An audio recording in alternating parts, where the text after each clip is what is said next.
everyone. Welcome back to the Grow Yours podcast, where we talk to coaches, consultants, entrepreneurs, and everyone in between about their business, their beliefs, mindset, and everything that really goes into becoming a business owner and a great entrepreneur. Today, I am thrilled to be joined by James Pyle, who is a very unique coach slash consultant. And you guys are going to find out all about him in the next coming minutes. So, James, welcome to the show. Awesome, man. Thanks for having me. Of course, I am extremely excited to talk about what you got going on. But before we get into the weeds, why don't you let everybody know a little bit of your background, how you became an entrepreneur, and everything else?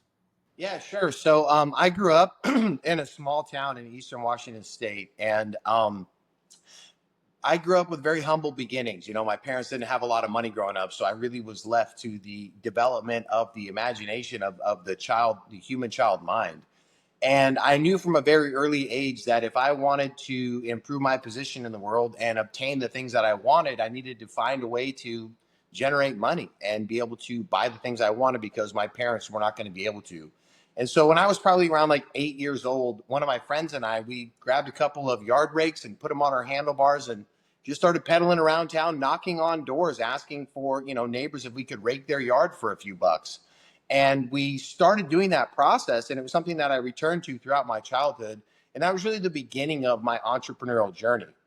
And that led me into, I was very fortunate and blessed to receive a pretty significant scholarship to go to Loyola Marymount in Los Angeles for, undergraduate degree. And while I was there, I studied entrepreneurship. And then I actually was awarded this Entrepreneur Student of the Year my junior year. And that really gave me the confidence, seeing others recognize my potential and help me believe more in myself, to actually start my first venture during the final semester of my senior year of college. And I built a direct sales company that was in charge of handling all of Nextel's business customers, because Sprint had just bought Nextel and Sprint didn't have a team that was taking care and servicing their business partners, business clients rather. So that led me into running that company for about a year and a half, and that dissolved due to just irreconcilable differences in the partnership. And I'm trying to think of the right word there. And that set me on a trajectory of starting another company that pioneered a medical device and health technology, and just kind of put me into this pattern of launching companies and starting them. And throughout that journey, I quickly realized that my skill set, my forte, was like the first 6 to 12 months of a venture. You know, when it's a complete carte blanche, blank slate, and I have the ability to just create an idea from nothing and turn it into a cash flowing mechanism, I really loved that. But once it turned into needing a lot of systems and structure and processes, I wasn't as excited about and interested in the business. And that led me to creating some companies that I exited that I really didn't maximize my exits on, because I was just kind of in the place where I was like, you know what, I'm kind of tired of this business. I'm done with it. I want to exit and do something new again. And so that really put me into this pattern of startup entrepreneurship. And I got a lot of repetitions of that. After I had launched a few companies here stateside, I was in my mid-20s and I decided, hey, I've never really traveled internationally. So I picked up and I moved to Australia. And that was back in 2012. I started a performance-based marketing consulting company doing, at the time, internet marketing. It wasn't called digital marketing back then.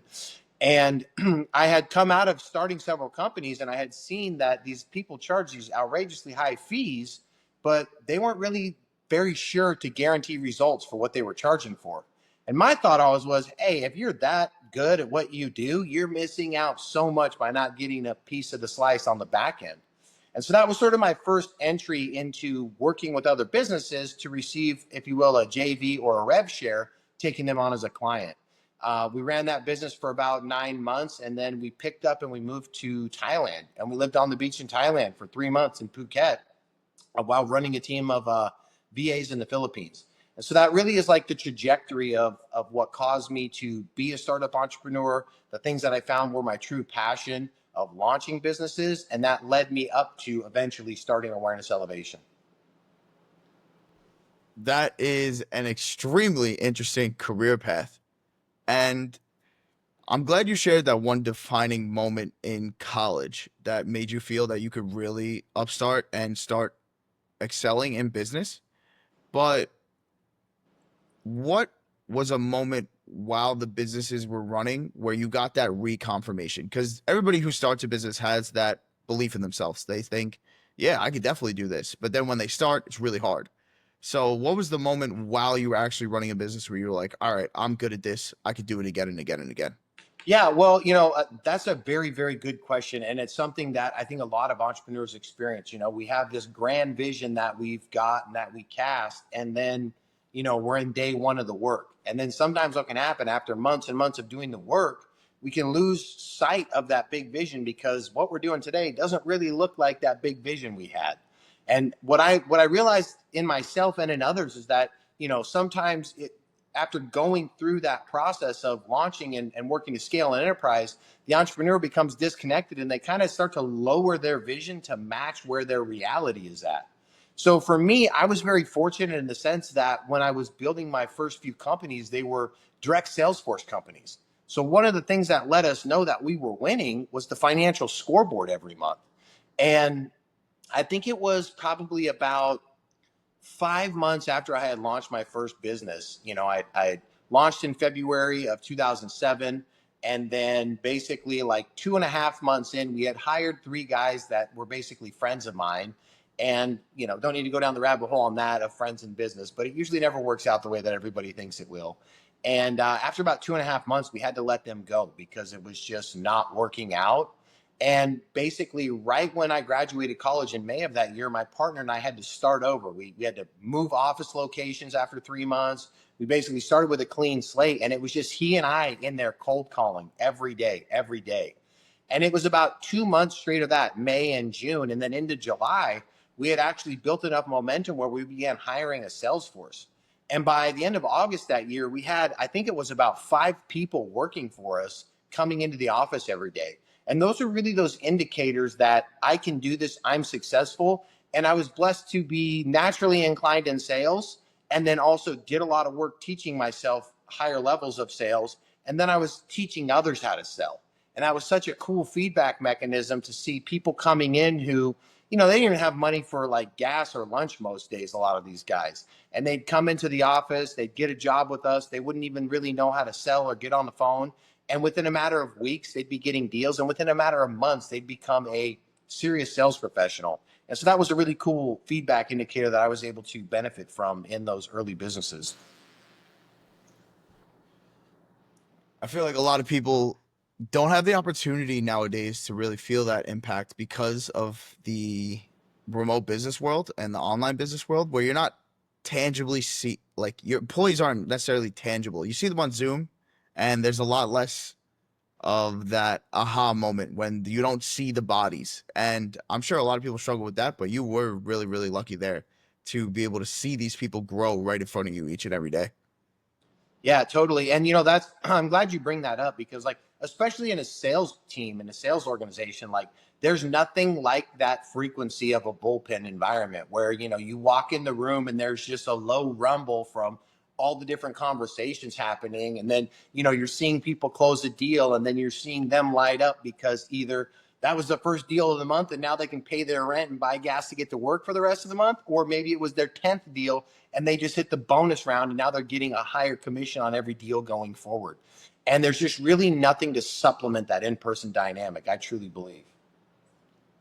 I 100% agree.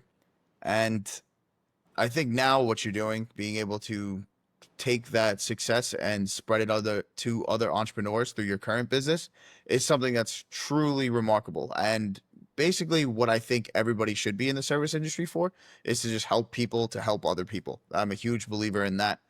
Now, you created this very distinctive coaching and consulting model with awareness elevation. So you want to get into that a little bit and like how that works? Because when you first told me, I was like, "What the hell?" So I'm Yeah. sure everybody be really curious. Yeah, so just like a continuation of what I was sharing earlier about, the experience in my early career and realizing that I'm really, really passionate about and I have a blessing of skills and proclivity for the startup game. And so what happened was after founding and exiting some companies successfully and also crashing and burning some ventures, I began to learn and see that one of the inflection points was that when I had built the venture to a certain size, it's always me having to be basically the lead cheerleader, casting the vision, piloting the ship, if you will, and being the cheerleader for everybody on board, which I'm very good at. The thing is that after that first 12 months, when the business needs to become more structured and systemized, I literally become like the antithesis to like business success. I literally become kryptonite, because if a business stays in startup mode beyond the startup phase, then it will actually implode on and kill itself. And so one of the things that I determined and realized is as I got into the coaching space in 2018, I quickly realized that as much as I love coaching and helping others, that I really am most interested in seeing long-term success from the people I work with. And I'm more interested in working with fewer clients for a longer term capacity. And so after a few years of coaching and, doing the high ticket coaching model, I just really realized that that wasn't really fulfilling me. Doing a lot of one-on-one coaching, doing some group coaching, and that just really wasn't fulfilling me fully any longer. And so from that, I learned about this consulting for equity model, where I could provide startup entrepreneurs with the consulting and coaching and advising that they would need to take their vision and create it into a cash flowing mechanism, usually within 90 days or less. And then our target is to actually generate at least $1 of profit within 6 months. And most of the time, we not only create the cash flow in 90 days, we also generate that first dollar or more of profit. And so what I realized is that in order for me to have the greatest impact in others, especially in the entrepreneurial realm, and fulfill my calling, is that I wanted to work with these startup entrepreneurs. But the fact of the matter is financially, monetarily, a lot of startups don't have the ability to make an investment in a high ticket coach or consulting engagement. And so I came up with a model where I'm able to significantly reduce my fees on the front end, where I get a slice of the back end. And it's just a small slice, because I really want the entrepreneur, the founding team, and those working in the organization to be the ones benefiting from it. And I can just play the part that I love, which is the startup game. And once the idea is beyond 6 to 12 months, I can just function in that advisor and where needed consulting role. And so I began to find traction and success with that, utilizing what I learned from the performance-based marketing company that I built in Australia, as well as all of my entrepreneurial expertise, to create a program where I can actually help entrepreneurs bring their vision to life in a way that more holistically serves their needs now as well as their needs in the future. And I have an upside that when we create something that's much more successful, then I'm going to win more on the back end. So I'm not sure if you want to break it down, but what does the typical engagement look like for that, where you say you're going to win more on the back end? Are you actually taking like equity ownership in the business, or are you just looking for a percentage of revenue? Yeah, so it really is case dependent. It depends on the entrepreneur. It depends on what is within their realm for upfront fees. And so it basically is like an inverse of like, if it's a higher monthly retainer, then it's a lower slice of the back end. If it's a lower monthly retainer, it's a little bit larger slice of the back end. And it's really up to the entrepreneur. If they want to do an equity position, I'm happy with that. If they want to just do a rev share, I'm also happy with that. I'm one of these guys that I really, and not to sound too woo woo right now, but it is kind of like, I believe that when the universe and everything in it was created, it has everything it needs to exist for eternity. So I'm an abundance mindset person, where I work with people. And if we ever get to the stage in the game where I'm not providing that high level value anymore, or you feel like you're not receiving that high level value anymore, then let's create an exit. So what I do when I engage clients is we also have an exit strategy built in, that if the business gets to a certain level, or if we each of us determine that it's not the best fit anymore, that there's a pre-planned exit and buyout strategy, so that people aren't like beholden to me. The last thing in the world I want to do is help somebody start a business and then they feel like if I'm not a good fit anymore, that they're stuck with me in perpetuity in that business. And that really comes from my experience of building businesses and then having business partnerships that didn't work out, and then we basically had to destroy this thing that we had spent 2 years building and start all over again from scratch.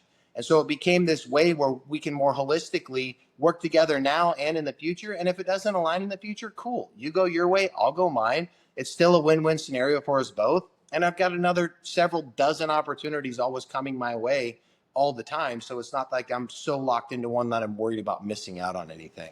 Hmm. So you talk about having them in the position for long-term success, and I know that stems also outside the business and into their health with your approach.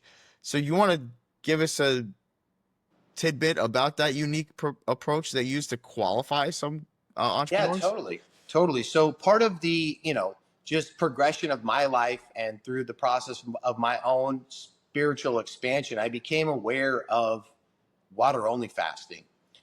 And I was using it at a time in my life where I was really working to rebuild my brain and gut health from taking a lot of prescription drugs. And I was in this process of experimenting with fasting. And then it was about 2022. I had been doing the 3 day fast for a few years. And I just felt the call of God within me calling me to do a 5 day, and then a 7 day, and then a 10 day, and then a 21 day, and then a 40 day water only fast. And so in 2022, I did the 5. I waited a month. I did the 7. I waited a month. I did the 10. I waited a month. And then when I went for the 21, I ended up only going 12 days because I was traveling to conferences then and I just totally burnt myself to a crisp. But however, that actually opened my mind to the awareness of this is an ancient healing technology. And really, in my experience and background as a high performing entrepreneur, we're constantly looking outside of ourselves for, like, the next, if you will, diet or health routine, the next protocol for ice baths and saunas, the next workout protocol, the next supplement to take, all these things. And I realized on that first 10-day fast in 2022 that it's actually the removal of everything that allows us to return to our natural state and grow to become that higher level person that next level of success is attracted to. And especially in the startup entrepreneurial game, people are so focused on, cash flow and revenue and profit and scaling the business.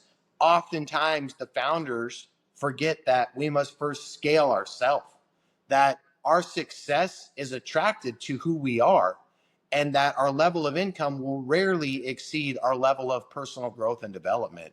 And so that put me into a pattern where I realized that this is a really powerful technology and it's an immediate qualifier. Like, any room that I walk into that I start talking about fasting, instantly people are curious and you have people's attention because it's that pattern interrupt. They're like, wait, you didn't eat food for how many days? Wait, just water? Seriously? Right? And it's a great conversation starter and also qualifier. And so then in my experimentation of this consulting for equity model in my business, I quickly realized that I needed to have some sort of a qualifier and a way to determine what the, if you will, grit and mindset of the clients that I'm working with is.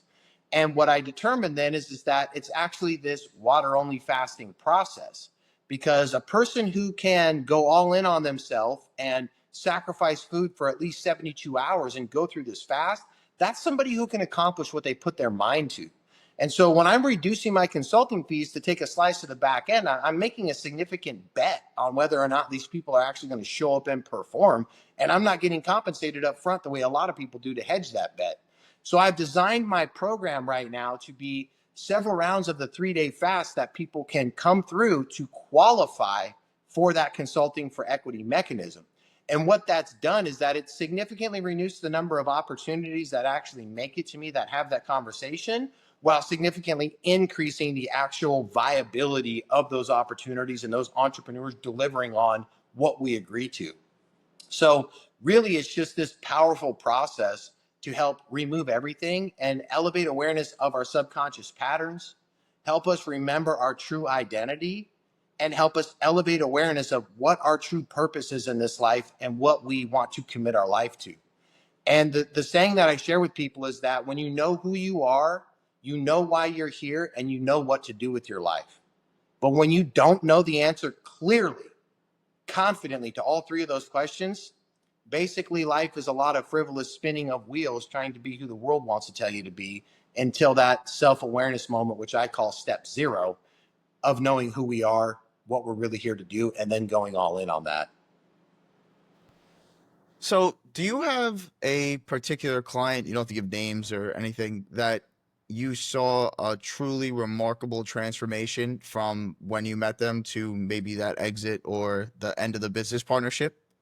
Yeah, so I can tell you about one that I'm currently still involved in fact. And this was one where the founder of that company was another high performance coach.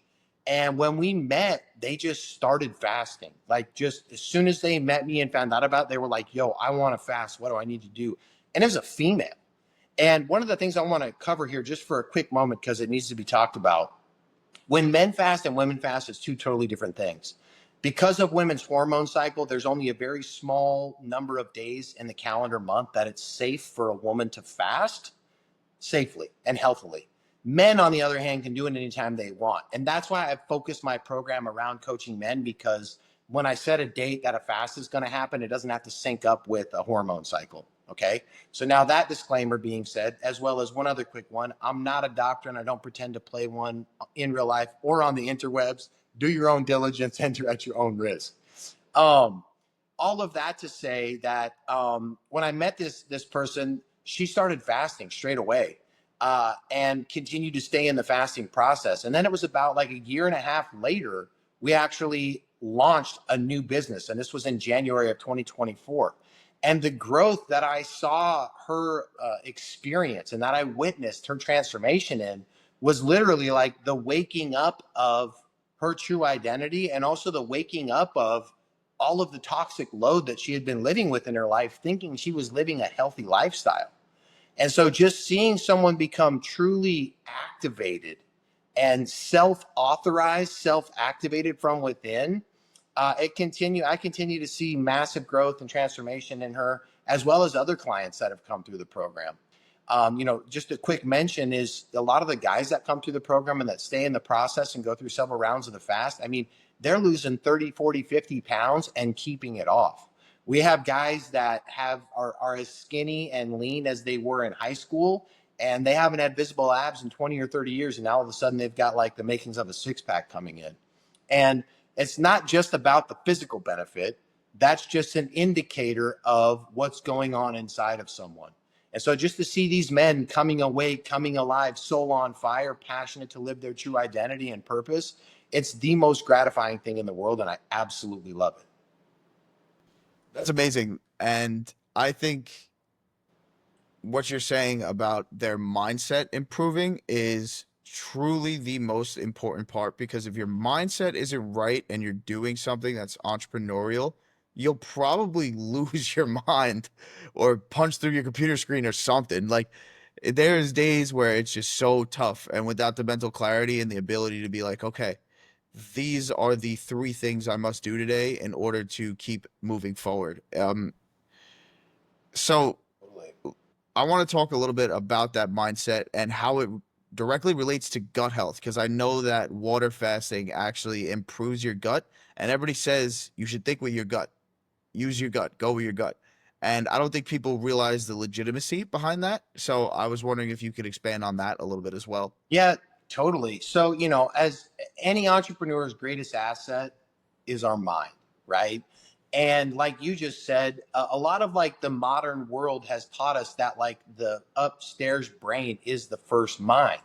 However, a lot of more traditional, if you will, philosophy around health and human biology is that the first brain is in the gut. And that's where what you just said there, go with your gut. That's why in all these situations that people have been in throughout their life, they've always felt the proper action to take in their gut, because that's our conscience. And our conscience will never mislead us. Even though it might look funky in the moment, when we trust our gut, it's always accurate. The challenge in this modern world is that so many of us have been programmed by society and the modern education system to think with our brain rather than to think with our gut. And as you mentioned, fasting is one of the most powerful ways to reset the gut health, because so many people are not aware of how much literal like shit is in their body. I mean, in the gut, like rotten crap, feces that's in there that needs to come out. And so what happens through the 72-hour fasting process is the gut gets completely cleaned out and it can repair itself. And when the gut is functioning in full health, it will then repair the brain to be functioning in full health. And so a lot of what happens through this process is people become aware of what they eat normally. They begin questioning and wondering, why do I eat that? Like, what are the ingredients in that? And what is it actually doing to my body? And people really begin to elevate awareness of those patterns where most people are very oblivious to the things they're eating, especially even like quote unquote healthy people. Sometimes they can be some of the ones that have even bigger awarenesses because they're so convinced that they're right and they know what's healthy. And then they do this fasting process and they're like, oh my gosh, I didn't realize like there's these other ways that I could improve it and get even more clean nutrition and be practicing even greater health. And when we keep that gut healthy and clear and clean, a lot of entrepreneurs deal with brain fog nowadays, especially people like over 30 years old, right? A lot of people, especially men, want to talk about, hormone deficiencies and talk about exploring like TRT and stuff. And the fact of the matter is, when we have a healthy gut, our hormone levels are healthy. Our brain is healthy. We don't have brain fog.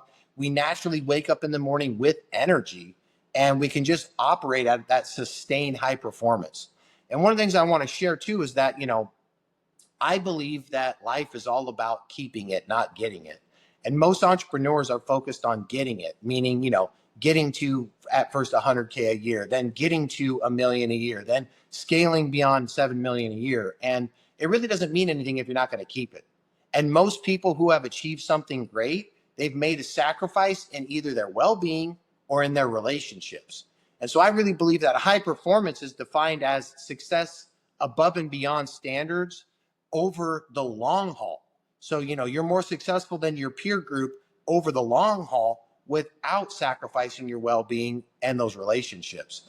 And really, that's what my program focuses around is helping entrepreneurs be a greater version of themselves, which not only attracts that next level of success, it continues to proliferate their well being and those positive relationships in their life.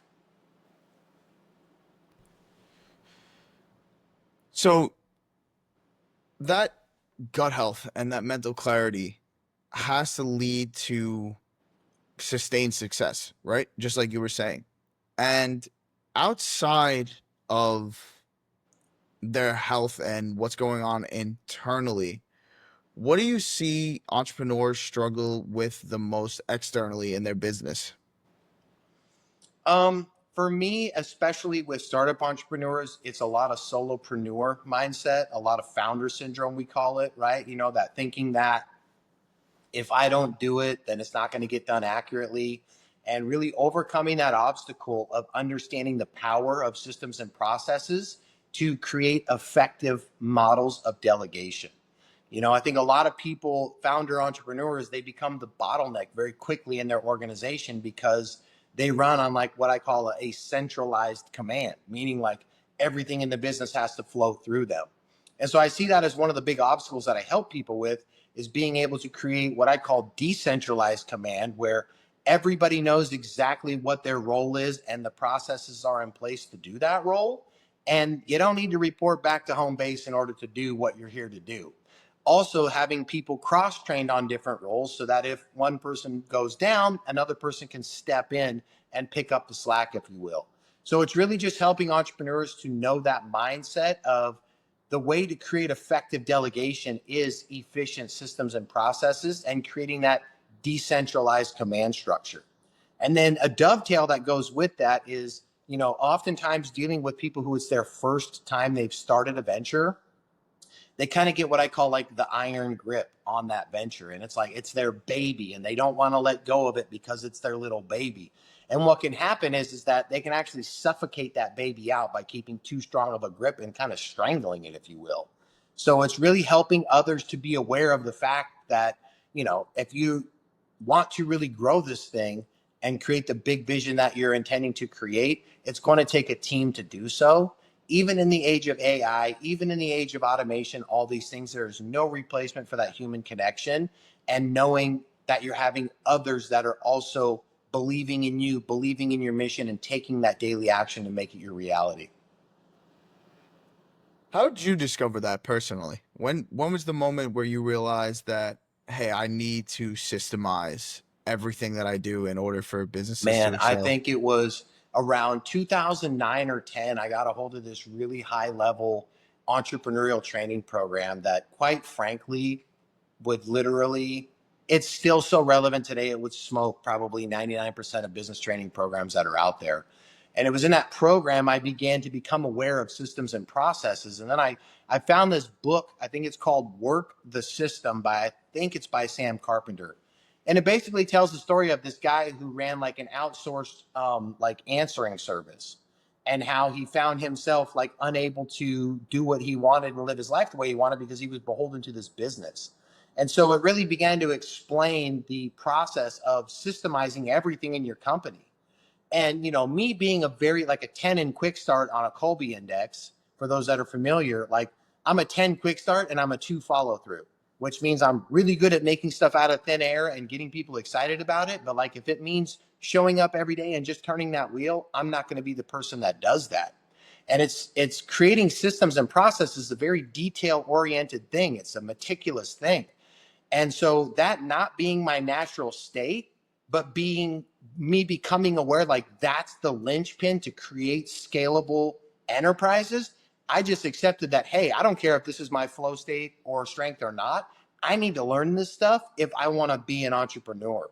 And so I really dove into it and began studying it. And in that book, it has like the process for processes, right? And so the very first SOP is literally like, this is how you title the document. This is the size font to use. This is how you write the SOP.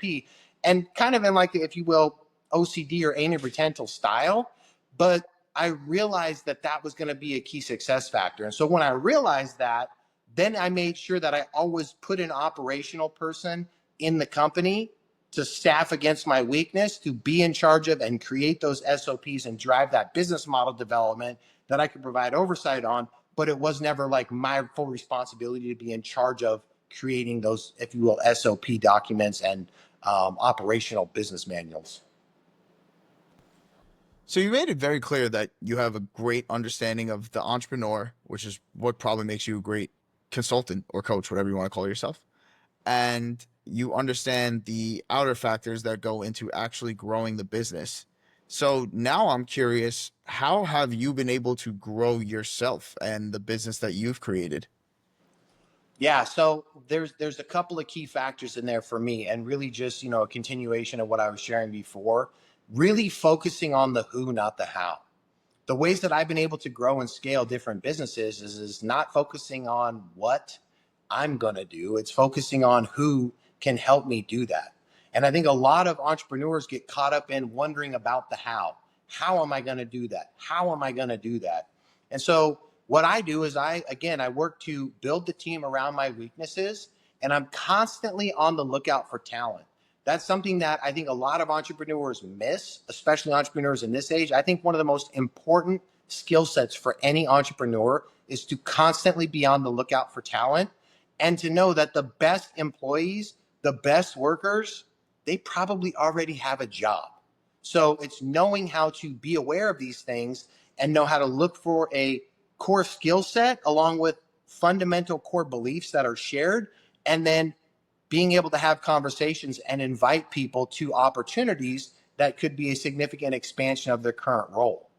Um, in that realm as well, one of the key factors that I see a lot of entrepreneurs make a mistake on, that has been one of the key factors for my success and the clients that I work with, is focusing on what we call sales and marketing clock minutes. Okay. I really break down a business into three major areas. The first area is the job.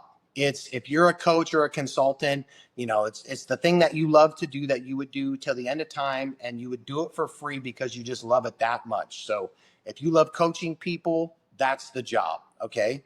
The business is literally the second column or the second category. And the business is only the things that get you paid to do the job. So the enrollment conversation, the enrollment webinar, whatever that mechanism is that gets you paid to then do the job. And then the third category is just the busy. And too many entrepreneurs get caught up in the job and the busy, and they forget about the importance of the sales and marketing clock minutes. And the way that I break this down to help people understand is that if somebody was training like martial arts, like let's say Brazilian Jiu Jitsu, and they'd been training for 5 years of calendar time, right? Then you have another person, they've only been training for a year and a half, but they train for 2 hours a day, 5 days a week. And this person has trained for five years, they might have trained a few days a week on and off over those 5 years. So calendar time, they've got 5 years. They're going to get smoked by the person that has the year and a half of mat clock time where they've been getting 2 hours a day, 5 days a week, because that's the actual moments of progress. And so it's really being specific and intentional on what are those sales and marketing clock minutes. In a direct sales organization, obviously those are the money hours, the times when all we're doing is prospecting for new leads and working current opportunities to bring those to the closed won category. So really, to me, that's the key of the who, not the how, and focusing on the business and those sales and marketing clock minute activities that are going to drive the business. And as you know, in this current day and age, those sales and marketing clock minutes are creating the online advertising campaigns, right? Creating a retargeting campaign, walking through your funnel to make sure that everything is in order and that the customer journey and user experience is in line. It's doing those specific things that are going to get the moment of transaction consummated to actually allow you to do the job. I think that was one of the most valuable pieces I've had on the podcast so far, because I think a Well, ton of people don't realize the importance of those sales and marketing minutes. So, as we come to an end, I want everybody to know where they can find you, where they can talk to you. So, you want to go ahead and give yourself a little shout out? yeah, sure. People can find us on our website, awarenesselevation.com. If you're curious about the FAST, just hit the FAST landing page, or any one of the buttons on the homepage will take you there. I'm most active on Instagram. My handle at my first name, James, my middle initial F is in Foxtrot, and my last name, Pyle. So at James F. Pyle.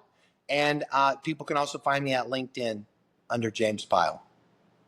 All right, awesome, James. I thoroughly enjoyed this conversation. I love your business. I think it's super interesting. And until next time, everyone, this has been the Grow Yours podcast. Thanks again, James. Thank you.